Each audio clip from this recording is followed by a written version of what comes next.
नमस्कार मित्रों, मैं रश्मि कुशवाहा अपने YouTube चैनल में आप सभी का स्वागत करती हूँ। आज हम शेखर जोशी की कहानी दाजियों का वाचन करेंगे। आइए इसका वाचन शुरू करते हैं। चेक से निकलकर बाईं ओर जो बड़े साइन बोर्ड वाला छोटा कैफे है, वहीं जगदीश बाबू ने उसे पहली बार देखा था। गोरा चिट्ठा रंग, नीला शफ़ाक आंखें, सुनहरे बाल और चाल में एक अनोखी मस्ती, पर शिथिलता नहीं। कमल के पत्ते पर फिसलती हुई पानी की बूंद की सी फूर्ती।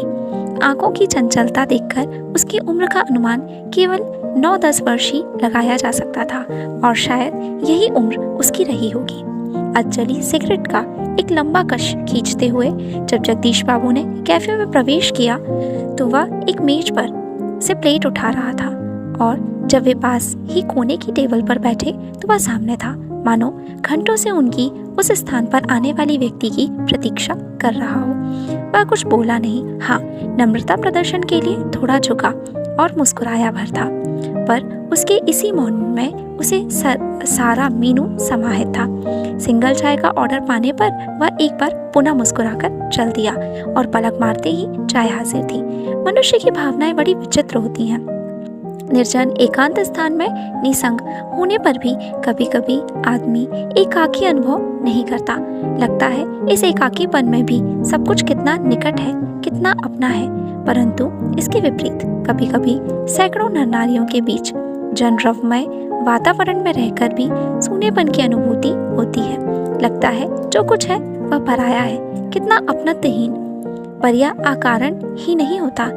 इस एकाकीपन की अनुभूति, इस अलगाव की जड़ें होती हैं विच्छोह या विरक्ति की किसी कथा के मूल में। जगदीश बाबू देश दूर से आए थे, अकेले हैं। चेक की चहल पहल, कैफे के शोरगुल में उन्हें लगता है सब कुछ अपनत्वहीन है। शायद कुछ दिन रहकर अभ्यस्त हो जाने पर उन्हें वातावरण में अपनेपन की अनुभूति होने लगे। पर आज तो लगता है यह अपनापन नहीं, अपनेपन की सीमा से दूर, कितना दूर है।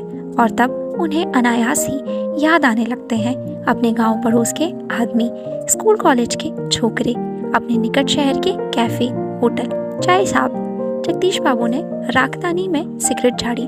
उन्हें लगा इन शब्दों की ध्वनि में वही कुछ है जिसकी रिक्तता उन्हें अनुभव हो रही है, और उन्होंने अपनी शंका का समाधान कर लिया। क्या नाम है तुम्हारा? मदन। अच्छा मदन, तुम कहाँ के रहने वाले हो? पहाड़ का हूँ बाबूजी।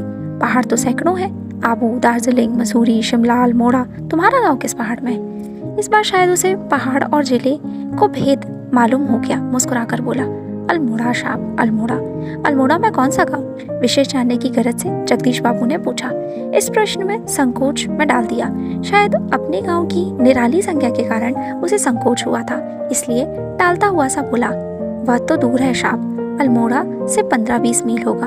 फिर भी नाम तो होगा ही, जगदीश बाबू ने जोर देकर पूछा। डोटिया लगो, वसा कुछ आता हुआ सा बोला। जगदीश बाबू के चेहरे पर बुती हुई एकाकीपन की स्याही दूर हो गई, और जब उन्होंने मुस्कुराकर मदन को बताया कि वे भी उसके निकटवर्ती गांव के रहने वाले हैं, तो लगा जैसे प्रसन्नता के कारण अभी मदन के हाथ से ट्रे गिर पड़ेगी, जिस उसके मुंह से शब्द निकलना चाहकर भी ना निकल सके।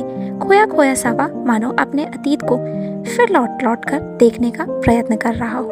अतीत, गांव, ऊंची पहाड़ियां, नदी, ईजा, माँ, बाबा, दीदी, भूली छोटी बहन, ताजियो, बड़ा भाई।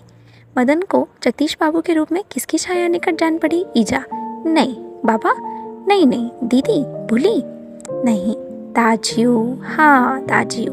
2-4 ही दिनों में मदन और जगदीश बाबू के बीच अजनबीपन की खाई दूर हो गई। टेबल पर बैठते ही मदन का स्वर सुनाई देता, ताजियो, जय हिंद। ताजियो, आज तो ठंड बहुत है। ताजियो, क्या यहाँ भी पड़ेगा? ताजियो, आपने तो कल बहुत थोड़ा खाना खाया। तभी किसी ओर से बॉय की आवाज पड़ती, और मदन उस आवाज की प्रतिध्वनि के पहुंचने से पहले ही वहां पहुंच जाता। ऑर्डर लेकर फिर जाते जाते जगदीश बाबू से पूछता, ताजियो कोई चीज?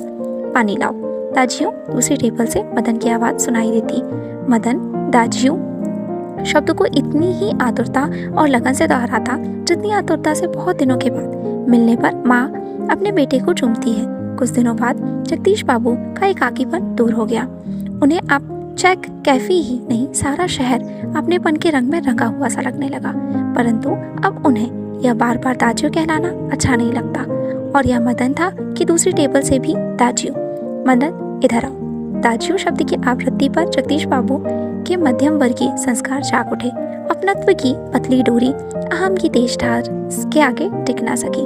दाजियो चाय लाओ? चाय नहीं। लेकिन ये दाजियो दाजियो क्या चिल्लाते रहते हो दिन रात?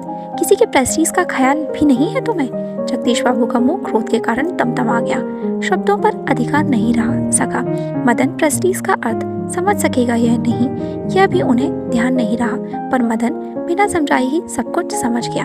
मदन को जगदीश बाबू के व्यवहार से गहरी चोट लगी। मैनेजर से सिर दर्द का बहाना कर वह घुटनों में सर दे कोठरी में सिसकियां भर भर रोता रहा। घर गांव से दूर ऐसी परिस्थिति में मदन का जगदीश बाबू के प्रति आत्मीयता प्रदर्शन स्वाभाविक ही था। इसी कारण आज प्रवासी जीवन में पहली बार उसे ऐसा लगा जैसे किसी ने उसे ईजा की गोदी से, बाबा की बाहों से और दीदी के आंचल की छाया से बलपूर्वक खींच लिया हो। परंतु भावुकता स्थायी नहीं होती। रो लेने पर, अंतर की घुमड़ती वेदना को आंखों की राह बाहर निकाल लेने पर मनुष्य जो भी निश्चय करता है वे भावुक क्षणों की अपेक्षा अधिक विवेकपूर्ण होते हैं। मदन पूर्ववत काम करने लगा। दूसरे दिन कैफे जाते हुए अचानक ही जगदीश बाबू की भेंट बचपन के सहपाठी हेमंत से हो गई। कैफे में पहुंचकर जगदीश बाबू ने इशारे से मदन को बुलाया, परंतु उन्हें लगा जैसे वह उनसे दूर दूर रहने का प्रयत्न कर रहा हो। दूसरी बार बुलाने पर ही मदन आया।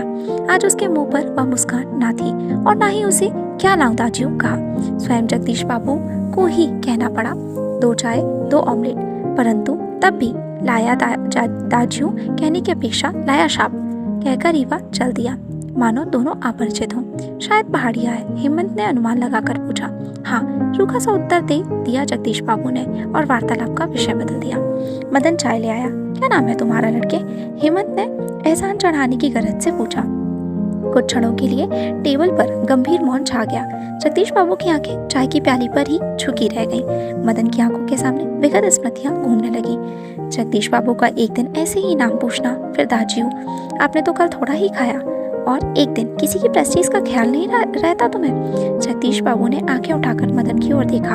उन्हें लगा जैसे अभी वह ज्वालामुखी सा फूट पड़ेगा। हेमंत ने आग्रह के स्वर से दोहराया, क्या नाम है तुम्हारा? बॉय कहते हैं साहब मुझे। संक्षिप्त सा उत्तर देकर वह मुड़ गया। आवेश में उसका चेहरा लाल होकर भी अधिक सुंदर हो गया था।